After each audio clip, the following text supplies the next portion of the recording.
เอามาเบิ่งข้อที่33เนาะ33ของบทเสียงจดชั้นม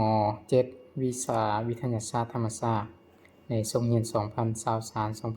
2023-2024คำถามที่เพิ่นให้มาแม่นจะเป็น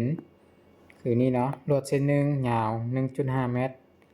มัดให้เข้มไว้ทั้ง2ส้นเนาะถ้าดิดให้เกิดขึ้นจางที่มีขวัญที่ตามสุดจะมีควรยาวขึ้นเท่าใดให้เฮาส่องหาควรยาวขึ้นเนาะแต่ว่าค่าที่เพิ่นให้มาแม่นมีแต่ 1.5 เมตรคันตอบก็มี4ตัวเลือกและ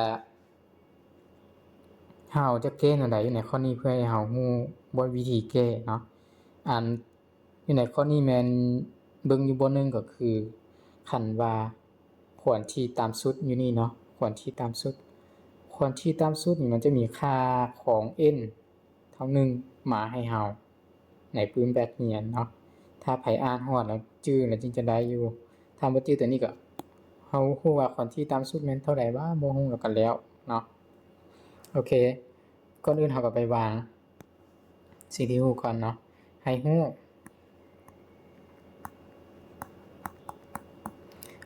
ให้มีความยาวเนาะเสือกยาว 1.5 เมตรเนาะนี่และซอกหาความยาวขึ้นเท่าใดแบบนี้เนาะวันนี้ตอนเก้บ่ซื้อเนาะ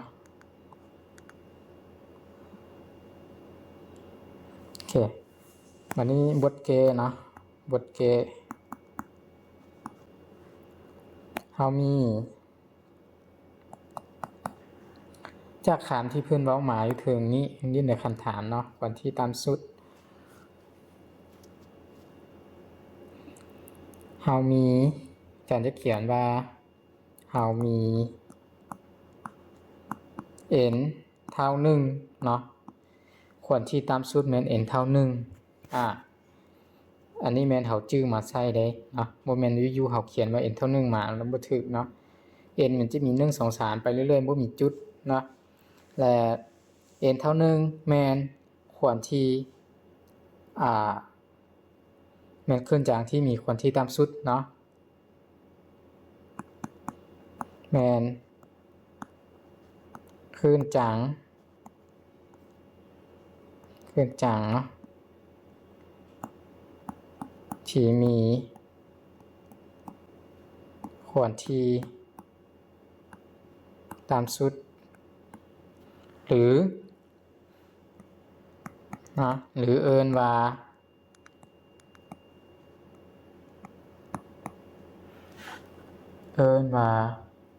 ควรที่มูลฐานเนาะ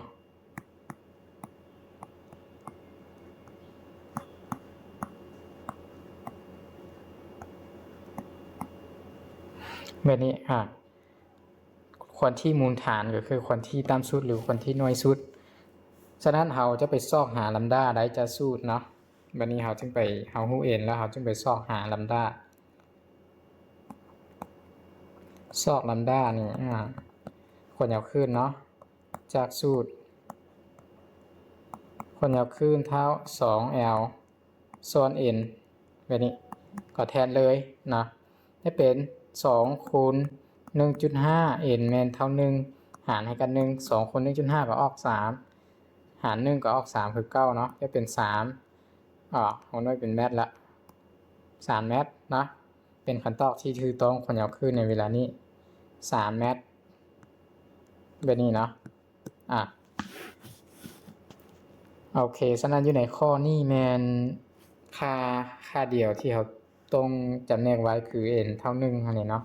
บางเทื่อ n เท่า2เท่า3เพิ่นก็ให้มาถ้าว่าเป็น n เท่า1นี่มันมีชื่อเอิ้นต่างหากเนาะว่าควรที่ตามสุดหรืออาจจะเอิ้นเป็นควรที่มูลฐานบางเทื่อเพิ่นก็เปลี่ยนคันเว้าไปเป็นควรที่มูลฐานนะครับก็งงบ่หยังกับแม่นก็จะเป็น n เท่า1อะไรเนาะค่าเดียวกันถ้า n เท่า2เท่า3มานี่เพิ่นให้มาเนาะหรือถ้าจะมีวิธีไปซอกบ่เป็นนั้นเนาะฉะนั้นข้อที่ถูกต้องในข้อ33ในนี้ก็จะเป็นข้อ ขอข้อคอเนาะข้อนี้เนาะข้อคอเป็นข้อที่ชื่อเป็น 3.00 แมทเนาะโอเคฉะนั้นข้อนี้หมดเท่านี้